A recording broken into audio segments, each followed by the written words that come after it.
First wave of যখন covid যখন ছিল তখন আপনি since you were also an active member of parliament and also you were also a doctor and surgeon as well.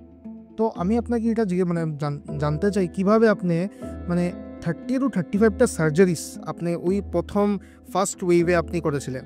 দেখেন, কোভিডের দুটা ওয়েভ ছিল। First wave I was not a doctor, I was A complete politician. 100% আমি public figure হিসেবে আমি আমার এই অঞ্চলের মেডিকেল ইনফ্রাস্ট্রাকচারকে স্ট্রেংথেন করার জন্য, যাতে আমার এই অঞ্চলের মানুষ, আসামের মানুষ, বরাক উপত্যকার মানুষ ঠিকঠাক মেডিকেল কেয়ার পায়, তার জন্য আমি লেগেছিলাম। First wave taught a lot of things to us. তার মধ্যে মেডিকেলি আমাদেরকে অনেক কিছু শিখিয়েছে, কোন ওষুধ, কিভাবে ওষুধ, কতদিন ট্রিটমেন্ট, কি প্রিকশন, কি খেলে ভালো থাকা যায়। ফার্স্ট ওয়েভে একটা অপারেশন হয়নি, অনেক জায়গায় অপারেশন হয়নি। তো সেকেন্ড ওয়েভের সময় আমরা যদি ইমার্জেন্সি অপারেশন না করি, কিছু কিছু পেশেন্টের অবস্থা খুব খারাপ হবে। আর সেকেন্ড ওয়েভ কতদিন চলবে সেটা বোঝা যায়নি। We have to it became a way of life. Second ওয়েভে রিয়েলাইজ করা যে কোভিড নিয়ে আমাদের থাকতে হবে, we can just do away with Covid.